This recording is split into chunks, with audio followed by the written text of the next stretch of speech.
Welcome back, everyone. Thank you very much for joining us for our second panel this afternoon in today's study day in celebration of Heather Elgood's career at SOAS.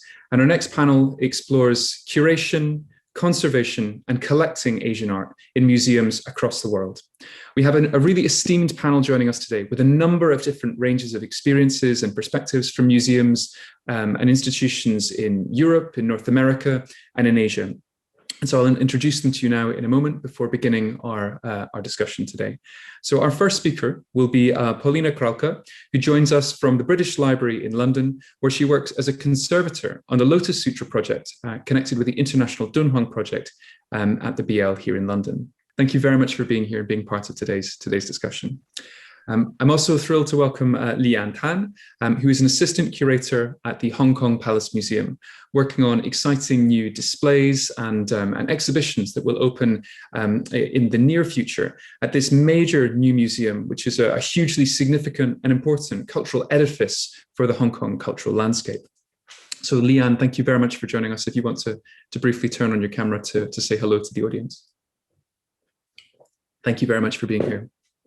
Our next speaker will be Michelle Bennett, who joins us from the Ruben Museum of Art in New York, where she is Director of Curatorial Administration and Collections. So Michelle, thank you very much for being here and being part of our study day, bringing this kind of overview of the operation of a major cultural institution in North America.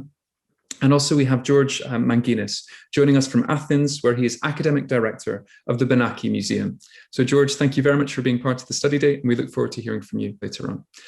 So I've posed an initial question to all of our panelists, asking them to speak briefly on the main challenges and opportunities in collecting, conserving, and curating Asian art faced in a museum in the 21st century.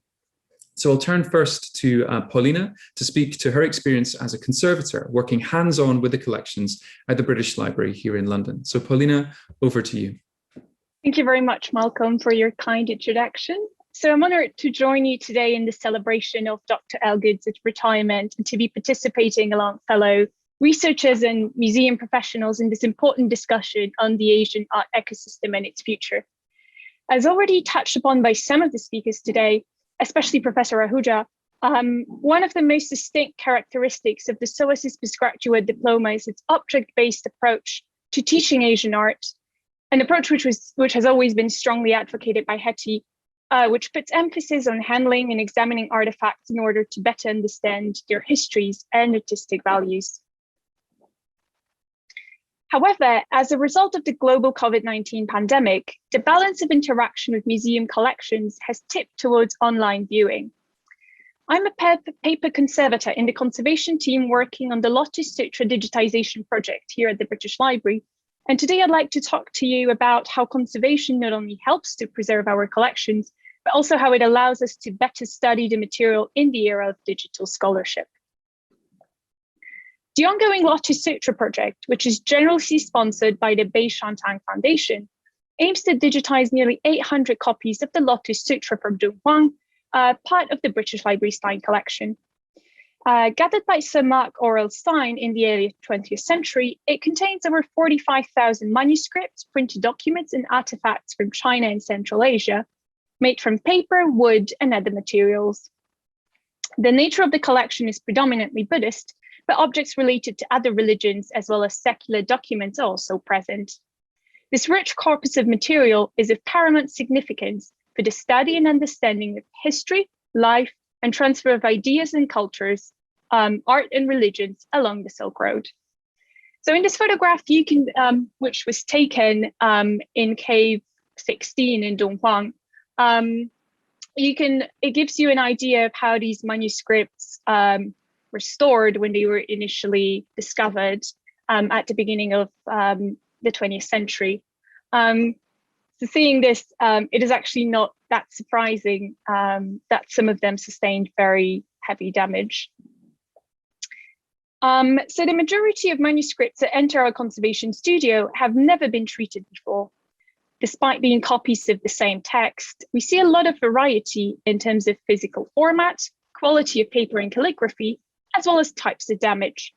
Unfortunately, the condition in which many of them survived is far from ideal. Sometimes illegible, mutilated or even in pieces, they can hardly be handled, yet alone displayed in either physical or virtual galleries. Without the efforts of professional conservators, a lot of them would remain inaccessible. Now, this slide shows you examples of some of the common types of damage present within the collection.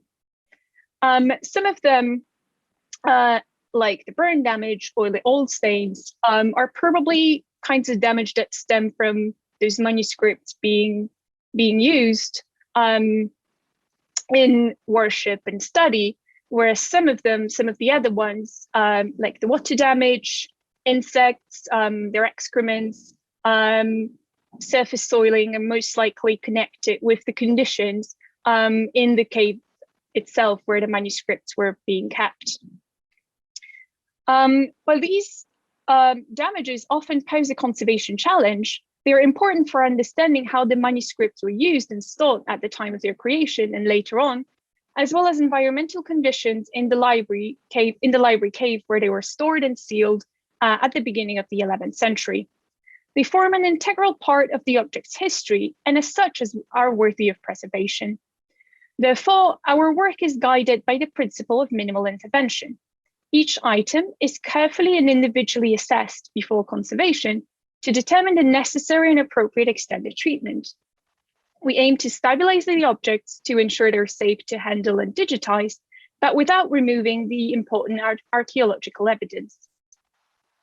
To illustrate the practical implications of this approach, I'd like to show you a few examples of the scrolls I recently conserved, whose material substance give us a glimpse into the Dunhuang's manuscript culture. So, for example, the one that the scroll that you see on the screen right now, the S2863, provides a very interesting case. Distinct for this particular manuscript is the deliberate vertical scoring and folding of the paper, which you can see in the up close shot right here, which was probably intended as a visual guide for the scribe. Now, cues like this one, help deepen our understanding of the writing practices in medieval Dunhuang. In order to preserve them, the amount of moisture introduced to the scroll was very limited and the use of weights avoided, not to flatten these folds. While the beginning of the scroll was severely mutilated, the end survived almost intact, with a colophon dating the manuscript to 684 AD. Some of our scrolls have similar colophons, sometimes containing dates, names of scribes, or even paper makers and dyers who contributed to making of a particular manuscript that are reminiscent of the complex devotional context in which these objects were created. After the objects are conserved, they are then digitized with the most up-to-date technology, which allows you, the public, to see all the above mentioned details from the convenience of your electronic devices. It also allows you to examine the manuscripts from the angles that would normally be hidden in a physical display. For example, you can now take a look at the versa of the manuscripts, which sometimes reveals interesting facts, like scribbles, or, like in the case of the S5489, its backside attests to the long practice of manuscripts being used and conserved by often repurposing old documents. Now, I don't know if this comes across very well in this picture, but the paper that was used to patch this particular scroll has been dyed red. Obviously, the dye has faded over time, but it still has a slight pink hue, which is quite unusual for the collection and therefore very interesting. And finally, the S3977. Because of the severe water damage it sustained, a large part of the panel was illegible and therefore at risk of further damage and separation. Careful humidification and flattening allowed the severely crumpled areas to unfold. The rest of the scroll survived in excellent condition, largely retaining its original bright yellow dye called huangpo, which was commonly applied to paper manuscripts for its antifungal and insect repellent properties. The coexistence of both in this particular manuscript is to us a little bit of a puzzle because the dye, huangpo, is very sensitive and unstable in the presence of excess moisture. However, the conservation work doesn't end when the treatment is finished. Our team carries a range of preventive activities, including rehousing, and appropriate storage solutions, as well as providing assistance, handling training, and guidance to both project staff and visitors in the reading rooms to ensure the long-term preservation of the collection. Other activities also include outreach and promotion of the collection through research, publications, studio tours, and workshops. So in those pictures, you can see visual representations of some of these extra activities, not always directly linked to other conservation treatments. So in the first pictures, you can see a manuscript fragment being encapsulated in a polyester film, which allows us to store them flat and protects these fragile fragments and allows them to be easily handled in the reading rooms and in our digitization studios. You can also see an example of a correct way of handling a scroll manuscript with two support extended diameter cores used as supports, and then some snake weights and some other weights to keep it secure on the surface. You can also see a dyeing workshop where we prepare our papers for repairs and infills to color match the original colors of the papers of the scrolls, as well as my colleagues from the conservation team giving a tour of the studio and our project and our work. Finally, the digitized collection forms a starting point for further research across many different disciplines, including but not limited to paleography, codicology, linguistics, obviously art history, Buddhist studies, and digital humanities. For example, an oncoming project will explore the application of optical character recognition and handwritten text recognition technology for automatic transcription of Chinese handwritten texts. The IDP is also working on allowing the users to virtually create their own collections of the digitized materials on their platform, therefore fostering user-driven inter-institutional research and co-production of knowledge. Now, large museum institutions often find themselves criticized for having amassed huge collections, only a small percentage of which are put on public display. While these comments are not invalid, striking a balance between display and preservation is not always easy, especially while juggling spatial and economical constraints. We're often faced with a dilemma of having to choose between preservation of fragile material and making it available to scholars and general visitors alike. Widespread digitization of the collections, providing freely accessible, high-resolution photographs, enabling to see things that otherwise might be difficult to notice, especially during a short interaction with an artwork, such as, for example, texture of the support, paper or silk fibers, fine details, marks of fingerprints, etc., might be one way of addressing this issue.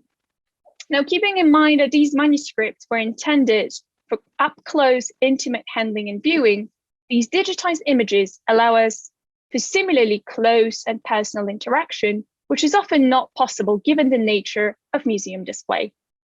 In that sense, the process of digitization presents a complementary approach to the object-oriented study of Asian art history in the 21st century, as represented by the SOAS Postgraduate Diploma in Asian Art. So in this slide, you can see a screenshot of the International Dunhuang Project website, where you can explore this digitized content, not just from the British Library, but also from other institutions around the world, in Paris, Beijing, St. Petersburg, Kyoto, etc. We have significant collections of Chinese and Central Asian material from the Silk Road. If you'd like to explore a bit further, again, I refer you to the IDP website where you can browse our digitized content, as well as to the British Library website and the British Library Collection Care blogs, where we write in detail about the conservation work and the behind the scenes of the project, as well as our Twitter account, which has been quite active recently, and there's a lot of interesting content there as well. And I would like to thank on a personal note I wanted to say thank you very much to all of you, but especially to Hetty. The SOAS postgraduate diploma has been a truly transformative experience for me. And it is no exaggeration to say that without you, I wouldn't be both in life and in my professional career where I am today. So thank you very much, and happy retirement. Thank you. And if you have any questions, please don't hesitate to contact me at my email address. Thank you very much. Thank you very much, Paulina. That was wonderful to give us that kind of, introduction to the digital resources of the museum and how conservation is being made ever more visible, having previously been sort of sequestered away in laboratories and workbenches and so on. It's very much kind of on view for us now as a global public now. And I think it was really deft the way you negotiated the kind of the haptic hands-on knowledge that you have of this collection with the ways that we as kind of outsiders can experience this digitally, and you brought it to life for us in a really engaging way. So thank you for that.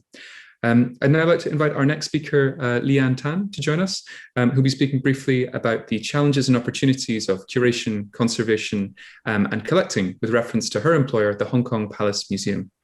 Thank you, Malcolm, for the introduction. Congratulations, Hetty, and thank you so much for setting up the diploma program. I attended the diploma program in 2014, and I did the Indian, Chinese, and Islamic art classes. I have to say that it was truly an unforgettable experience. It opened my eyes to the world of art history, and I have not looked elsewhere ever since. So Hetty, thank you so much.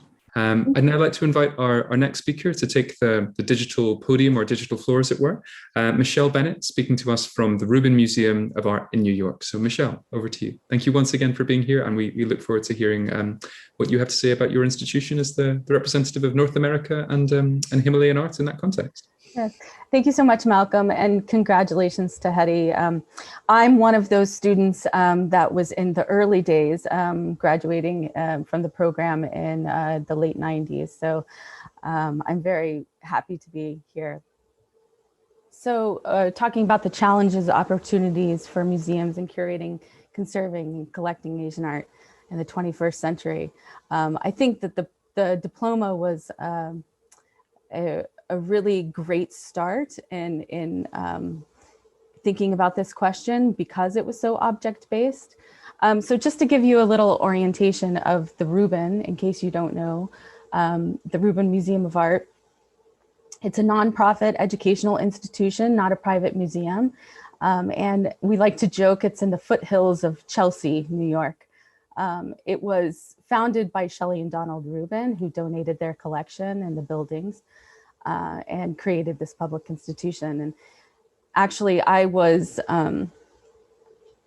a student at SOAS when I was introduced to Don Ruben's collection by Jane Casey, who was a lecturer on the program at the time.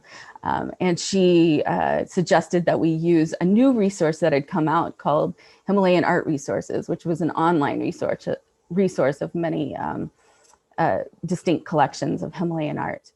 And then she pointed out Don Ruben at a gathering that we were at and said he was going to start a museum one day. So I feel very privileged to be working at that museum today. So when presenting collections in museums, we have to think about what our audiences know. So we have two semi-permanent floors. One is an introductory exhibition that lays the foundation for the understanding of Himalayan art. And then a second that displays the masterworks of Himalayan art and our journey through Himalayan art. When COVID came about, the question was, well, how do we still serve our audiences with this foundational understanding?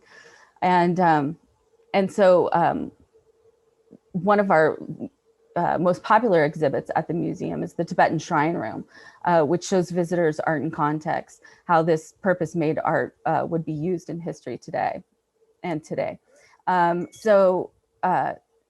This brings me to the question of the challenges and opportunities that museums face.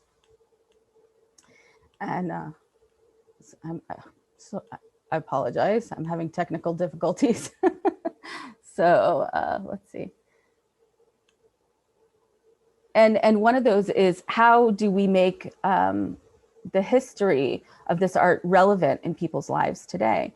Well, the Shrine Room is a great example of this because it really provides solace for our visitors in Manhattan and in the midst of chaos that the city usually is.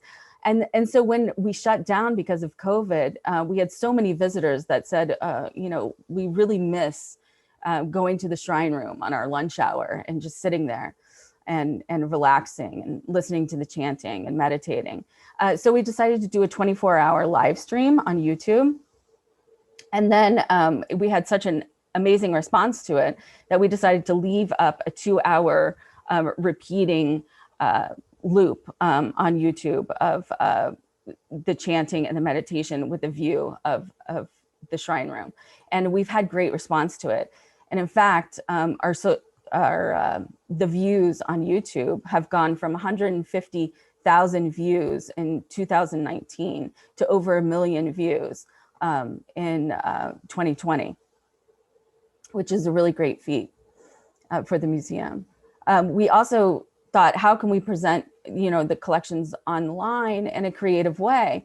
And so we decided to offer what are called the daily offerings for 5 weeks straight while we were closed, an offering each day of 10 minutes. And we would take an in-depth look of one piece in the collection and then have, you know, 5 to 7 minute meditation led by somebody. So this was the first episode, was Take One Breath with Sharon Salzberg.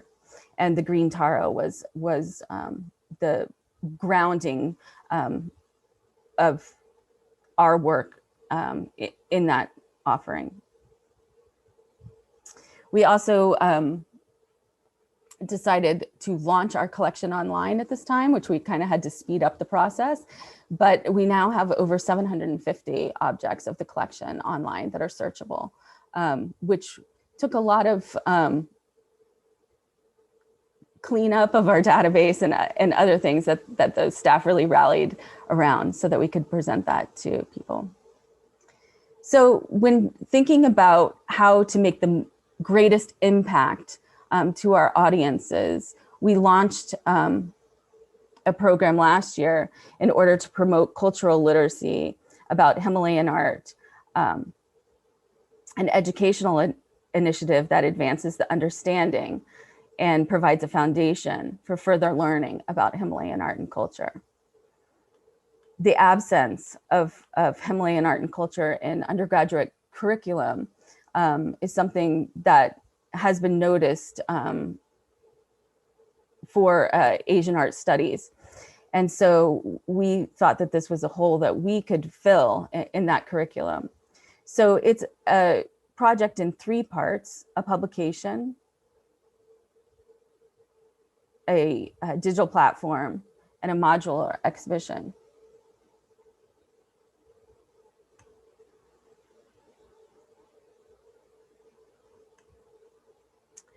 The publication will feature 108 objects, so it's loosely based on the British Museum's art history in 100 objects, and it will represent objects through the lens of cultural history and cross-cultural exchanges.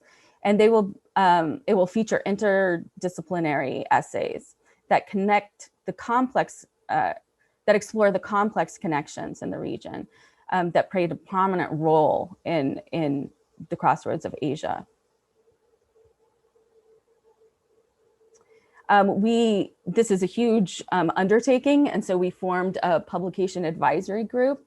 We also have an advisory group for the traveling exhibition, and you can see many scholars are contributing to the framework of the publication and the exhibition, and also will become contributing authors. The traveling exhibition is based on Gateway to Himalayan Art. It's modular, scalable, adaptable, flexible, and integrates digital components. And it will offer a foundation to learn about the iconography, materials, and artistic and cultural practices of the Himalayas. It will highlight first-person voices through videos, you know, with artists and other craftspeople in the region, and will and will be a select group of objects from the Ruben that will travel. And it will be supported by the publication and the digital platform. We are planning to offer this at low to no cost to universities, depending on the funding that we receive, and we are actively fundraising for the project. And then the final component is the digital platform. And the digital platform will further connect the objects in the publication and the exhibition and bring them into the larger context using digital tools and increased accessibility. We'll have videos and different, you can see the didactic here that we have on the wall. We'll turn this into a digital didactic that people can explore and, you know, on touch screens and other things. So it will really enhance the work done in the publication and in the traveling exhibition. So finally, an exciting, the last exciting project that we're just starting to do, and I'd like to plug, is that healing practices. And I think that this is a kind of a new approach for the Ruben, in that it's a community guided exhibition from a community advisory group of Himalayan practitioners in New York. And it will be a collaborative exhibition and made up of 12 works with 12 voices, and their stories will be the narrative. And you know, though the exhibition was my idea, I don't really consider myself the curator of the exhibition, because it's going to be curated by the voices in the community. And so I consider myself a facilitator in this endeavor. So, and I think that being a student on the postgraduate degree really gave me the confidence to be able to do something like this. So thank you. Michelle, thank you so much. I think it's, you know, really interesting to see the correlations between your work, Leanne's work, and Paulina's work, the kind of the pivot to the digital, and the way that you're using these multiple resources and multiple ways of engaging with different stakeholders and communities, and sustaining existing communities, whereas reaching out to new ones as well. I mean, it's really inspiring to see and wonderful to kind of hear of this resource. I'm very excited to read it and engage with it and look at it. And I don't even know the right verbs to use for what I'll do with it, but I'm excited to do those things once the various platforms are available. So it sounds thrilling. Well, we'll launch it in 2023. So. Yeah, well, I forgot to mention that. I will wait, as will the rest of us, but we'll wait with perhaps not completely bated breath, but right. But it sounds fantastic. And I think, you know, and also really interesting to, you know, and important to acknowledge the amount of time and effort and patience that goes into doing a project like this, right? That it's, clearly a substantial project for you to build up. So thank you very much for sharing that with us today. I'd like to hand over now to our final speaker, Dr. George Manginis, who's joining us from Athens, where he is academic director of the Benaki Museum.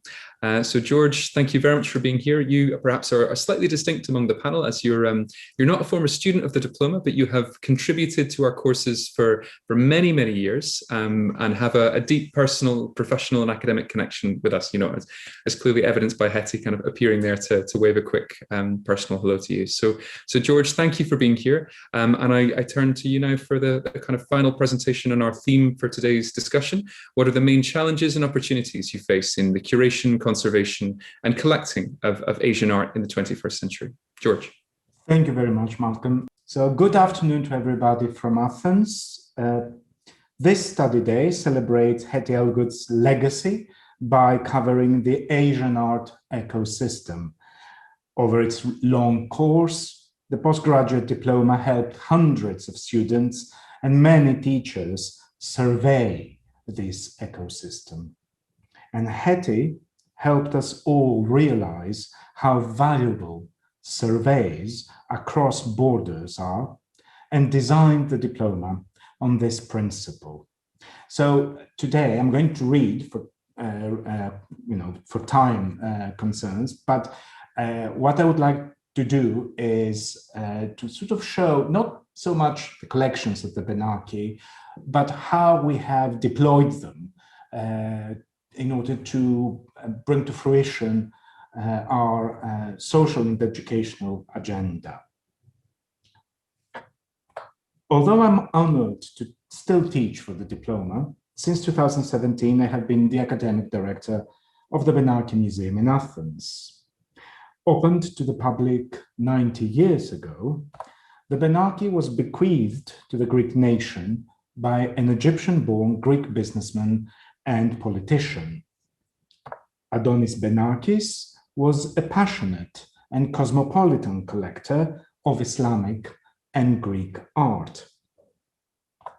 The collections of the museum have been growing since his time and today include more than 120,000 works of art, over 1 million photographic negatives and prints, and some 200,000 books, some of them very substantially important. They're housed across 9 open to the public venues, 4 archives, 1 residency center, and several office and laboratory buildings. Among Asian art historians, the Benaki is better known for its holdings from late antiquity, early medieval Islam, the Ottoman Empire, and China. When I arrived in Athens after 18 years in London, the greatest challenge was audience engagement.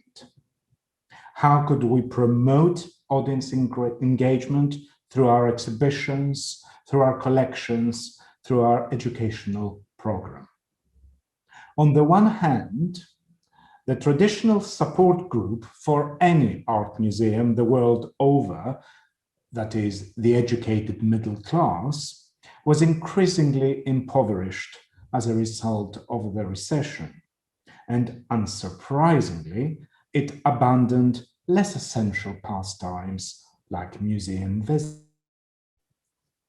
On the other hand, the Benaki's great treasure, a collection spanning many cultures, remained unfamiliar to and unacknowledged by the majority of the Greek public, who are conditioned in the country's monocultural educational system. Understanding and addressing our audience's needs became a priority. Greek society has changed over the past 30 years. More than 10% of the population consists of people who weren't born in the country and or have another language than Greek as their mother tongue. Our approach was to reach out to these minority communities, ethnic minority communities, and also to use our collections in order to introduce them and their culture to their fellow citizens. In recent years, we have organized educational programs for children of all ethnicities living in the country.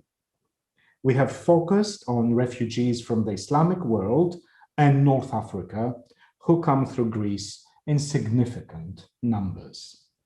My colleagues and I are fortunate to welcome many of them to the Benaki Museum of Islamic Art in particular. We try to read with them some of our easiest inscriptions, and we discuss the importance of our objects also in their frames of reference. In 2016, we organized an exhibition of Chinese art and inaugurated our smartphone audio tour system, which includes the Chinese language, thus makes accessible the collection even to newcomers to the country. Since then, we have been systematically promoting our events in local Chinese language media. This September, we shall mount a pop-up exhibition of Korean ceramics. To this end, we cooperated with the embassy, the local community, and Korean companies active in Greece. It has been one of the best sort of ways of bringing all stakeholders into this very, very small project.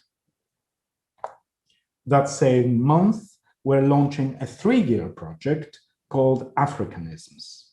It involves the local community into curating our West African collection. And although it's not strictly speaking Asian art, this will be a blueprint for future community engagement processes. Now, these may sound as fairly straightforward initiatives. However, in Greece, which is a small nation state, they're quite revolutionary.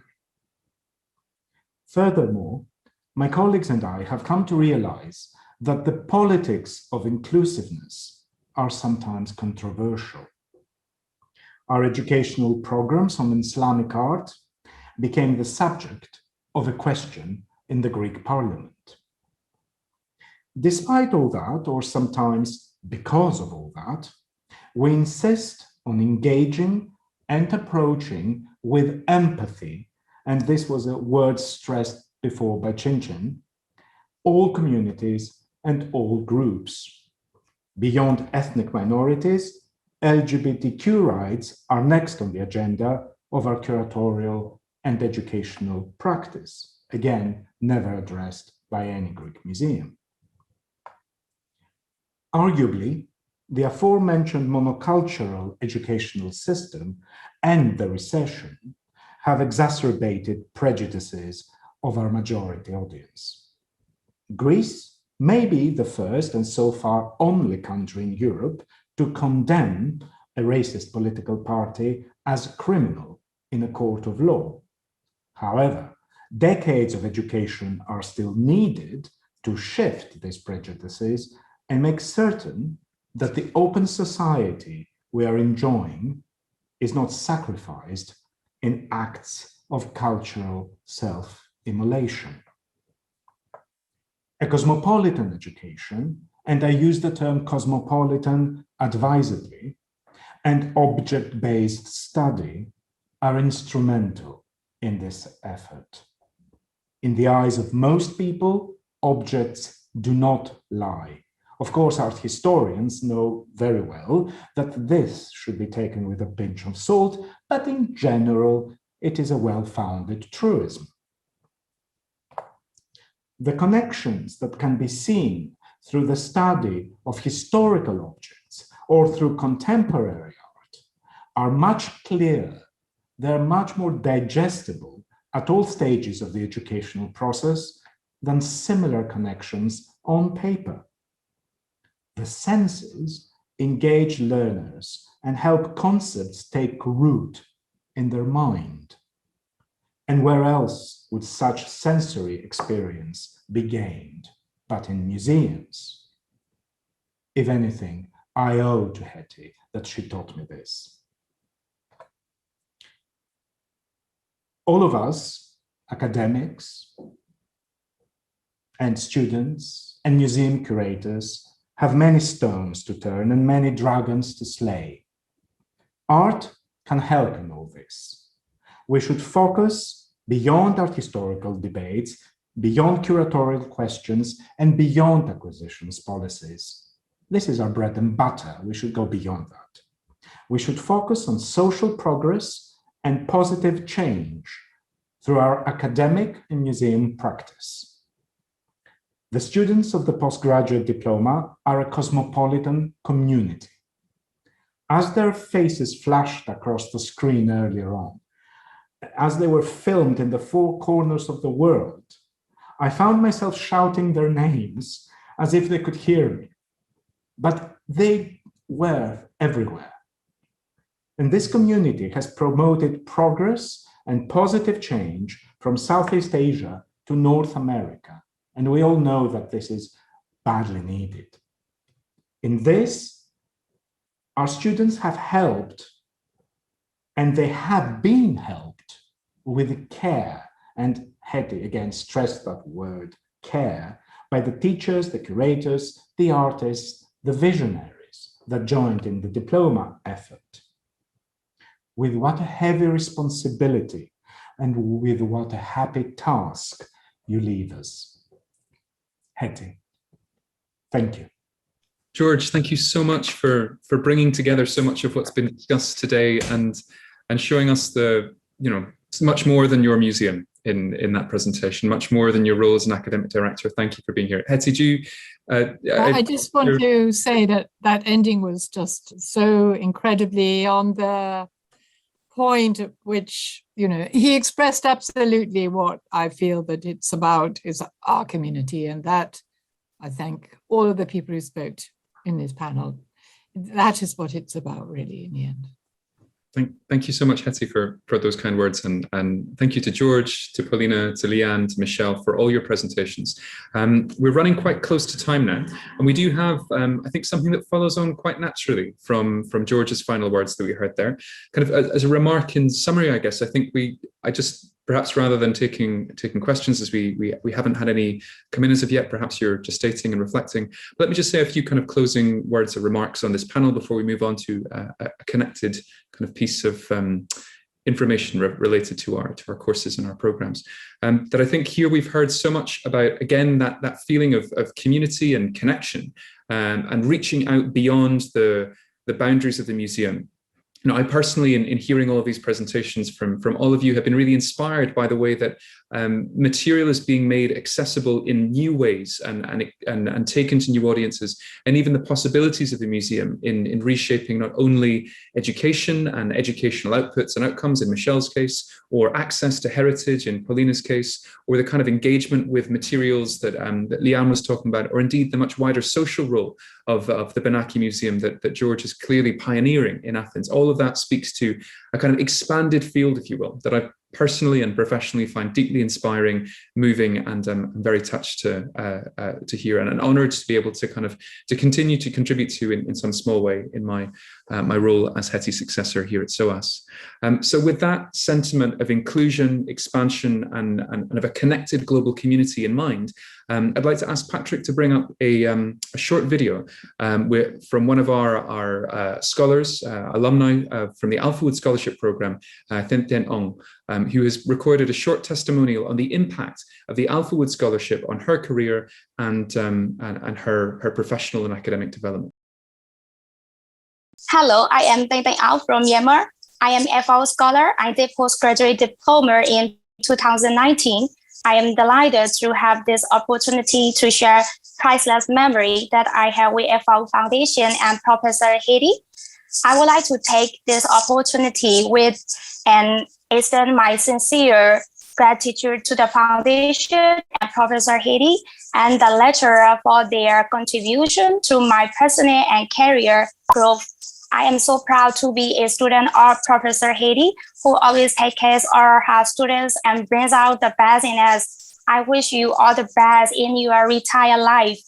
And I really appreciate FAO Scholarship offers me the opportunity to study English diploma and postgraduate diploma in Asian art at SOAS for 2 years, and to meet positive environment. One incredible chance is special access to British Museum, British Library, V&A Museum, and Ashmolean Museum.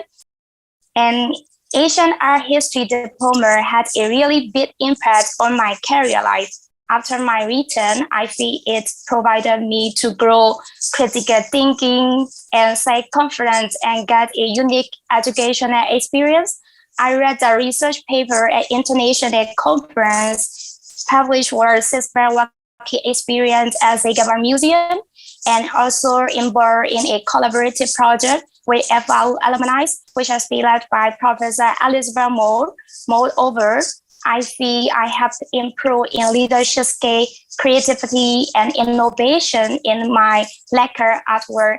And thanks to their postgraduate diploma, because I attend to study based on the Japanese lacquer way in 2019. So I enjoy postgraduate diploma. Thank you so much for everything. Thank you.